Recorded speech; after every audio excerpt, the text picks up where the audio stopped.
Hey everyone, this is Kirk here again from optionalpha.com, and in today's video I want to talk about how you can scan for trades. And oftentimes I find when I coach people that scanning for trades seems to be a lot harder than it really is. And so hopefully I can demystify that today and show you in less than 10 minutes how we scan for trades.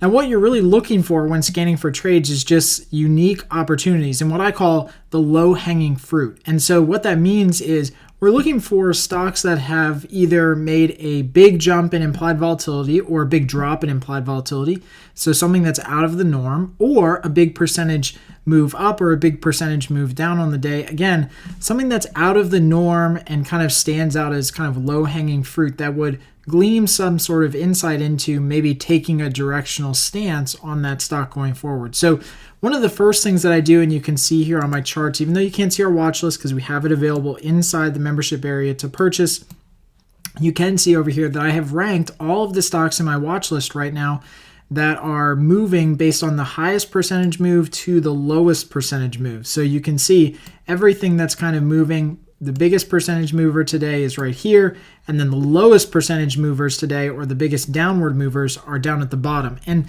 the reason I do this just to start is because I want to see what's moving. So what has had a huge move up or a huge move down that may warrant a trade? So one of the ones that we look at, if we, again, kind of sort this by biggest move down, is that this stock today has had a 6% move down. And if we actually look over at the charts, this is actually a look at Tesla. So Tesla's had about a 6% drop today, a pretty good drop in a move down. And that really leads us to believe that maybe there's a trading opportunity here because of the drop lower. And you can see that it's gapped lower and dropped lower. Implied volatility is starting to spike. Okay, so maybe we might have some sort of trading opportunity there.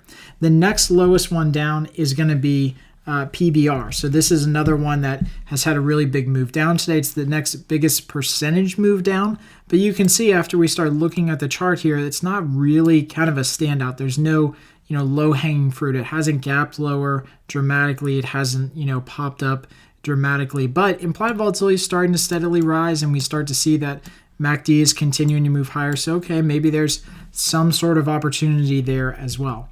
So that's one thing we look for, is we definitely look for those stocks that have made big moves. That's an easy way to find new things to trade.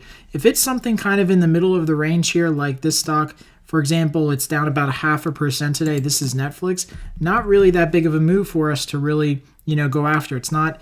We can trade this stock, but that doesn't mean that we should trade it because it's not doing anything major today. It's just kind of trading in the same old range that it's been in. And you can see with Netflix, even though it's down on the day, it's just kind of trading in the same range that it's been in. Implied volatility is high, but it's heading into earnings. So there's nothing really to glean out of that. You can just go ahead and skip over it. The other thing that we like to do is sort our list by high implied volatility stocks. So stocks that are new stocks to the list that have recent high implied volatility, we might want to take a look at. So since we look at this list every single day, we know that we've got lots of stocks right now that are over that 50th percentile that we like to see. But if there's, for example, some stocks that just made it onto the list today or the other day and have moved from, say, the low 40s up into the low 50s in implied volatility rank, that might give us, again, another indication of something that is now tradable that wasn't tradable before. So, for example, this stock right here is FXI, and it just moved up to a 52 implied volatility. And so you can see implied volatility actually was higher than 52, but it's now still start to be 52. And so we can look at this chart and say, you know what, maybe FXI is another trading opportunity before it dips under 50, right? So if it was higher before and now it's starting to come back down lower, maybe this is an opportunity where we can trade implied volatility before it really makes a big dip down below the 50th percentile. So, that's the kind of stuff that we're looking for. We're looking for the low-hanging fruit, things that are moving up. I know that today SPY was another trade, and you can see SPY is right here on our watch list to the left. It has 69% implied volatility, but just the other day it was down in the 40s and 30s. So you start to see that implied volatility is rising in SPY or SPY, and as a result, we have orders that we're trying to get into the market to trade this security because implied volatility is starting to rise, and it's now in the 70th percentile. So very high implied volatility, leads us to believe that there's an opportunity here to trade something in it.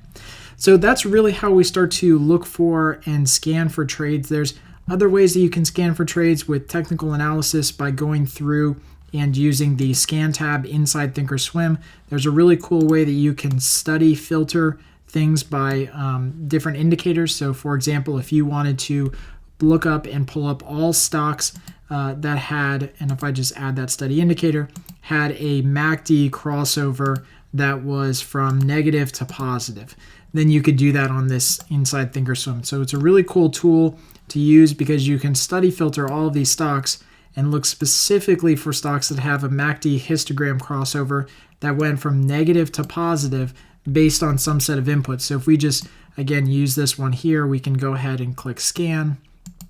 And that will pull up all the stocks with options that are tradable that we can do that have a MACD crossover from a low point to a high point. And you can see the first one on the list here is USO. This is pretty interesting. Or the only one on the list, which is pretty cool because now it's narrowed it down even more. So, all right, so I truly hope you guys enjoyed today's video. And like I said, if you have any comments or questions, please ask them right below on the lesson page.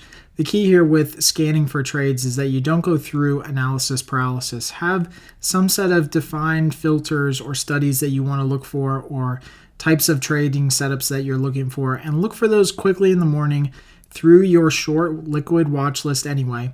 And if there's something to trade, make a trade on it. If there's not, then don't force it. Don't force a trade into the market just for the sake of trading. We want to make sure that we're making smart, good trades, and that's really the key here at Option Alpha, is teaching you how to make smarter and better trades. So as always, if you guys have any questions, please let me know. And until next time, happy trading.